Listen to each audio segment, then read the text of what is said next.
Oh, hello, and if I'm not mistaken, you are Mr. Boyle and or Mrs. Shannon looking for some awesome APUSH history factoids based on the theme, America and the World. Well, you're in luck, because that is what Cale Juwan, Daniel Keith Bourne II, and Kittrick Wells are here to do. So strap in, grab some popcorn, and get ready for the ultimate APUSH history video. Our first time frame is Unit 1, being 1491 to 1607. Now, this is when Columbus landed in what he thought would be India, but in what was actually the Caribbean. One of the biggest consequences of Columbus's discovery of the Americas was the Columbian Exchange, where goods such as wheat, maize, tomatoes, animals such as horses, cattle, and turkeys, as well as diseases and technologies, were exchanged between the Old World and the New World.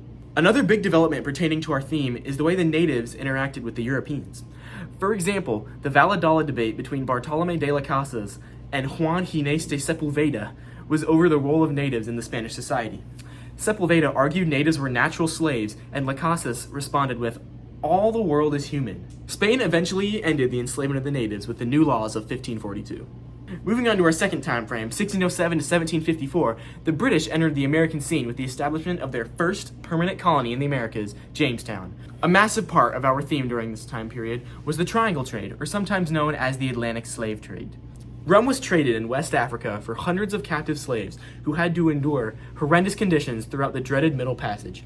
Once in the Americas, the slaves were traded for sugarcane, which would then be sold and turned into rum to begin the terrible cycle all over again. Also, natives interacted with Europeans in violent uprisings such as Metacom's War in New England and the Pueblo Revolt in the Spanish colonies in America. Now, one of the most important units for our theme is Unit 3, with a time frame of 1754 to 1800, where things boiled over between American colonists and the British government. A catchphrase for the American cause became "no taxation without representation" after the infamous Stamp Act required Americans to pay a direct tax on printed materials. Eventually, after the passing of more ridiculous taxes and heated tensions caused by events such as the Boston Tea Party and the massacre in the same city, the American Revolution broke out on April 18, 1775. After the British Parliament declared the colonies in rebellion, Thomas Jefferson drafted a declaration of listed grievances and stated the justification for revolution. Congress adopted the Declaration of Independence on July 4, 1776, declaring that all men are created equal. The war eventually ended with a victory in favor of the Americans due to a number of factors, including Americans having better knowledge of the land and the war becoming too costly for the British to continue. The successful revolution of the Americans and the inspiring words of Thomas Jefferson inspired other nations such as Haiti and France, showcasing the immense influence of the American Revolution had on the world. Another thing that ties back to America and the world is the Proclamation of Neutrality, where President George Washington declared the United States should, with sincerity and good faith, adopt and pursue a conduct friendly and impartial toward the belligerent powers. This proclamation declared the U.S. as neutral in world affairs, a proclamation that would remain largely unbroken until the age of imperialism in the 1900s. Finally, George Washington delivered his farewell address, and it went a little like this. Yo, my name is George Washington. Got a little word of advice, so let me let you in. I know all of you are sad to see me go, but there are some things that I'd like you to know. First, don't get involved in foreign affairs. When French revolts, look away, don't even care. It's best not to be involved. Secure our future by staying isolated from those European losers. Second, I think that this goes without saying. No permanent alliances, nah, we ain't staying. Sure, we needed French to win our war, but they don't need us when they get killed by the poor. Heed my warning, cause it's my final say. Think about it when the country's future's looking gray. It's in your hands now, what you guys do matters. Now I'm gonna pass that presidency to John Adams. Yo, my name's John Adams, and I'm the president now.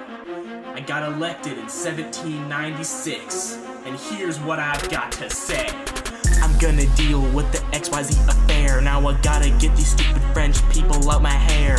They tried to bribe me, but I don't even care. Now it's all over the news, it's all out in the air.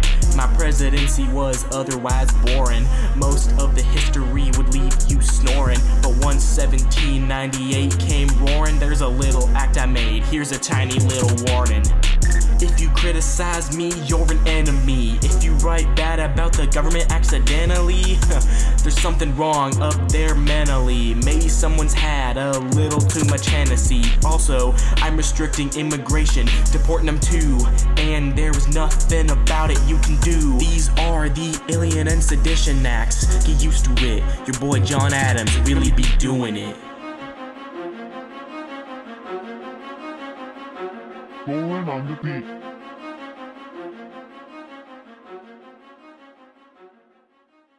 Moving on to the next time period, Daniel Keith Boyle II will be narrating. Take it away, little guy. Okay, our fourth time frame is Unit 4, being 1800 to 1848. Despite Washington's warning, two political parties would form in this time, that being the Federalists, formed by the visions of Alexander Hamilton, and the Democratic Republicans, which formed the views of Thomas Jefferson. During Adams' presidency, the Federalists would lose popularity due to the major dislike of the Alien and Sedition Acts, which sought to lower foreign influence. Because of this, Thomas Jefferson would go on to be elected president in 1800. The most important achievement of Jefferson's presidency was easily the Louisiana Purchase, the acquisition of the vast western lands called the Louisiana Territory, doubling the size of the U.S. This was Jefferson's greatest achievement because it secured the Mississippi River trade route, opening the continent for westward expansion. Another thing that happened in this time period was the Monroe Doctrine. The Monroe Doctrine was a foreign policy issued by President James Monroe in 1823 that declared the Western Hemisphere was off limits to further European colonization. This warned European nations about intervening in American affairs. The fifth time frame is 1844 to 1877. During this time frame, we would see the start of Manifest Destiny in the Mexican-American War. The Mexican-American War would start because President Polk wanted John Slidell to persuade Mexico to sell the California and New Mexico territories to the United States and settle the Mexico-Texas border. Slidell failed at both. Polk then ordered General Zachary Taylor to move his army toward the Rio Grande, past Mexican territory. The Mexican army would then cross the Rio Grande and capture an American army patrol, killing 11. Later in our time frame would bring the election of 1860, in which President Abraham Lincoln would be elected. This election would lead to a massive division between the northern and southern parts of the country, leading to the secession of the southern states, forming the Confederacy and starting the Civil War. Although no other foreign countries officially entered the Civil War, some countries indirectly supported the Confederacy, like the United Kingdom and France, by receiving supplies from ships. So basically, there's nothing in Unit 6, of course. But now it's time for our next time frame. My coworker losing his mind. Take it away, yeah?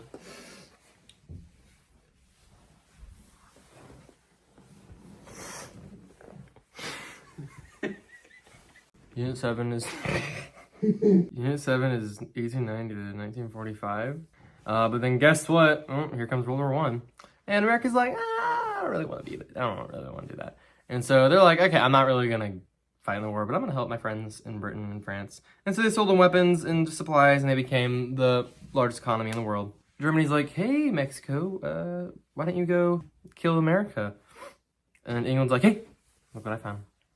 Germany just sent this to Mexico. And this is after the Lusitania had got blown up and a bunch of Americans died. And so they sent people over, and then they fought in the war. Woodrow Wilson's like, hey, let's create a thing to make that never happen again. And so they created League of Nations, and then Woodrow Wilson's like, yo, I made this, you should join. And Congress is like, oh, no, you're not joining the League of Nations. And so they didn't. And then guess what? It did nothing, and they sucked, and nothing happened. Because literally like 20 years later, Germany was like, hey, let's take over the world and kill everybody. And so they started doing that. And then America's like, we don't really get involved. And then Japan's like, hey, I kind of want to have the Pacific Ocean. So they kind of took over the Pacific Ocean, and they're like, hey, you know who else is in the Pacific Ocean? America, let's attack them. And so they attacked Pearl Harbor, and America's like, oh no, you attacked Pearl Harbor, I'm gonna go to war with you now. And then for some reason, Germany also declared war on America, even though they totally just did not have to do that. They basically went to war with Japan and Germany, and they beat Germany, and Hitler killed himself. And Japan's like, oh no, we're not gonna give up, we're gonna keep fighting. And so America's like, okay, hey, Robert Oppenheimer, come build a bomb for us. And Robert Oppenheimer's like, I don't want to build a bomb. And then he's like, okay, I'll build a bomb for you. And then he built a bomb. It's called an atom bomb. And they dropped one on Japan. Japan's like, oh, that was so bad. Too bad you can't do it multiple times. And they did it another time. They're like, ooh. And then that's Unit 7. Unit 8! Proceed. Which is 1945 to 1980. After America and Co. beat Germany, basically the entire continent got split up into like two things. There was the Western Europe, which was like America and cool stuff, like capitalism. Yeah. And then there's the bad East, where Russia, where everyone gets the same amount of stuff and there's no billionaires. And America's like, no, you're not gonna do communism. And they're like, hey, we need to stop this. We need to intervene all over the world and get in everyone's way, like in Korea. And America started the Marshall Plan, where they started sending in stuff to Europe. And they're like, hey, look how good capitalism is. We can give you all this stuff and you can be good again. And Russia's like, so they put a wall in Berlin to keep everyone in their side.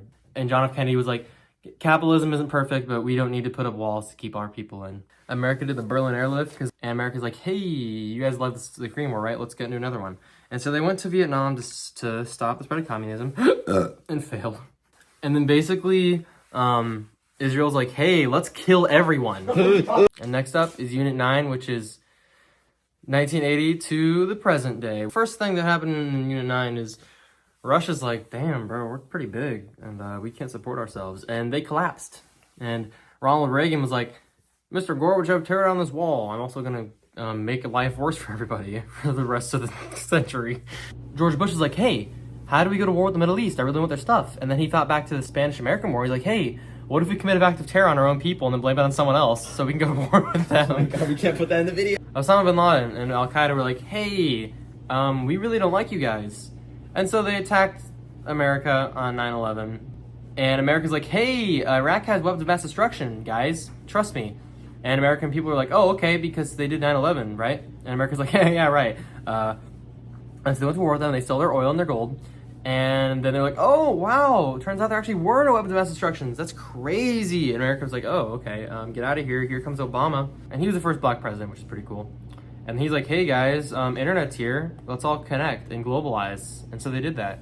And then COVID was like, hey, I'm going to kill a bunch of people. And people were like, okay, you got to go, bruh. And that's basically America from 1890 to now.